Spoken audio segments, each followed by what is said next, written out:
Good morning po. At ayan, salamat sa Panginoon sa patuloy na pagbibigay niya sa atin ng patnubay, pagpapala. At sikapin po natin patuloy na maging tayo po ay tapat pa rin sa ating Diyos na buhay sa kabila po ng mga crisis na dumaraan po sa atin.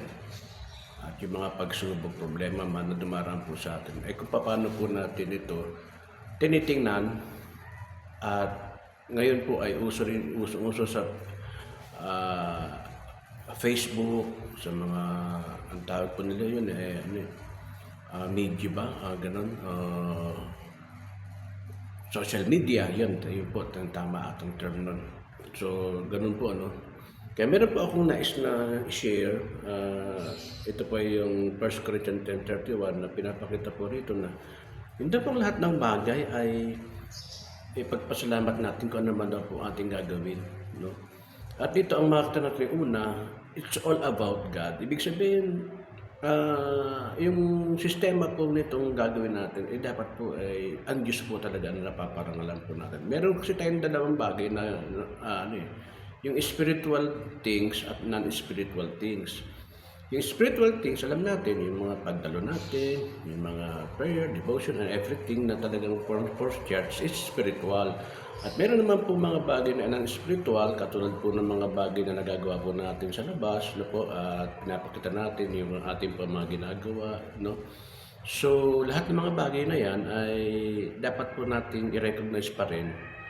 Spiritual man yan o non-spiritual things na ginagawa po natin, dapat po ay pagpapasalamat po natin sa ating Panginoon.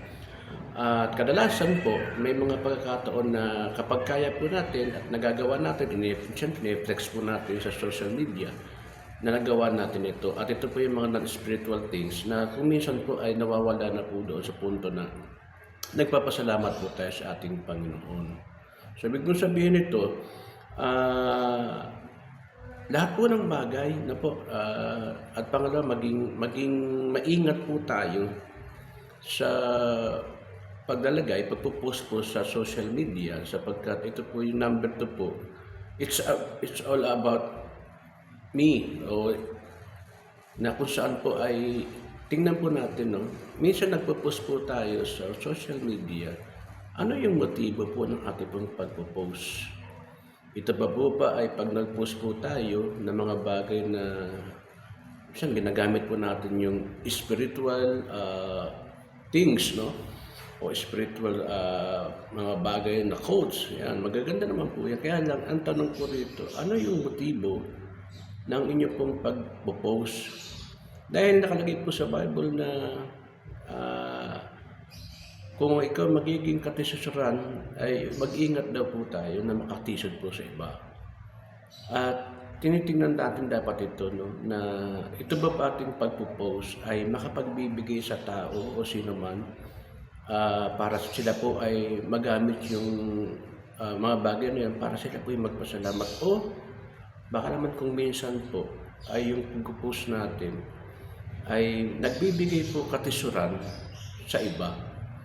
Kaya dapat po medyo tingnan din natin kasi nakalagay po sa Bible, lahat ng bagay na gagawin natin, iinimin nga natin lahat na ng bagay gagawin natin, dapat daw po gagawin natin in the glory of God. Yung kalawalhatian ng Diyos po dapat, no? Although siguro may mga pagkakataon talaga na sometimes so, dahil mayroong, ito nga po ay hangout na po yung social media, yung Facebook, Instagram, ano pa man bagay na nagbibigay sa atin minsan ng leeway na doon mo tayo magbigay ng mga sama ng loob, ng mga kaapihan sa atin, ano? Tama naman po. Kaya lang, dapat din natin tingnan, ang sabi po ng Biblia, kung meron kayong mga bagay na gagawin pang problema o ano man bagay, mas makabubuti na isangguni natin muna sa Diyos. Pasok tayo sa isang silid o sa isang lugar na medyo pribado upang makaugnayan po natin ating Panginoon Kristo. Kasi yun po ang pinakamaganda. Sabi po, ibig lang po sabihin ito, lahat po ng ating bagay na gagawin, dapat po we have to pray muna. Tanong natin sa Panginoon, Lord, ito bang gagawin ko? Ito bang ginagawa ko? Makapagbibigay ba kaluguran sa iyo? at makapag-aakit po sa ibang tao na sila po ay makapagpapasalamat po sa ating Diyos. O baka naman mangyari ay nakakapagbigay katisuran. At tingnan po natin ang ating motibo, no? Hindi ko naman sinasabi na lahat ng ginagawa tayo ay masamang motibo. Alam naman natin na talaga naman minsan may mga pagkakataon po sa buhay natin na talaga ang kagandahan ng buhay ay pinapakita natin, ang kagandahan ng buhay ay dapat na maipakita, at yung appreciation naman talaga ay need naman po natin ninyo. But then again, mga kapatid, ano man po ang ating gagawin, ano man po ating naiisip, dapat po primarily yung glory po ng God ay ma-accomplish po natin doon sa mga bagay na yun. O ibig sabihin, mabigyan natin ng karangalan ay ang ating Diyos na buhay. Huwag po ang ating una sarili po natin. Kasi po, kung uunahin po natin ang ating Diyos sa ganung karangalan, ganung mga bagay, ang sabi ng Lord, ang nagpapakababa ay itataas, ang nagpapakataas ay ibababa. Depende po yan sa ating pong punto at ating pong motibo. No? Kaya naman, kasi ang nangyayari po dito talaga, ang Diyos po ang nakakakita ng laman ng puso, isipan po natin. Kaya minsan may mga pagkasabi nga, paano ba nagkakasala ang tao? Well, of course, yung una, yung siyempre hindi tayo sumusuway tayo sa kalooban ng Diyos. Pangalawa, yung hubang may mga bagay na dapat na ipagawa sa iyo pero hindi mo ginagawa yung papagawa sa iyo atin ng Diyos. Pangatlo po yung tinatawag na yung itinatago mo, yung motibo mo, at maaari mo naman itong itago dahil alam mo na ikaw lang nakakaalam ng mga bagay na ito. Pero yung pagkakaila po natin, tapos hindi akma po doon sa tinatawag na pagkilos po natin, hindi akma po doon sa pinapakita nating way, no? Kasi di ba madalas binabanggit ko action speaks louder than word, no? Katulad nga po yan nakalagay sa ngayon sa social media, yung mga hearing, tapos yung mga iba pa mga bagay, mga non-spiritual things yung nangyari sa ating gobyerno. Yan, kung makita natin talagang grabe ho yung mga pagbibigay nila ng kaalaman.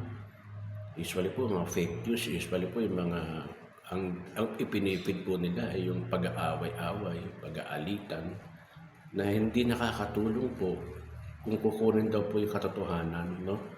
So may kalungkutan tayo sa mga ganung bagay, pero salamat sa Panginoon, tayo mga Christian dapat po maging determinado po tayo na ipag-pray po natin itong ating bansa. Na talaga namang nangyayari po ay politika, tapos corruption, at mga bagay-bagay pa na pinapakita po na hindi po naduluwalhati po ang ating Diyos sa mga ganung bagay. Salamat po and good morning. Ingat po tayo kung anong ginagawa po natin and pray always. Hallelujah.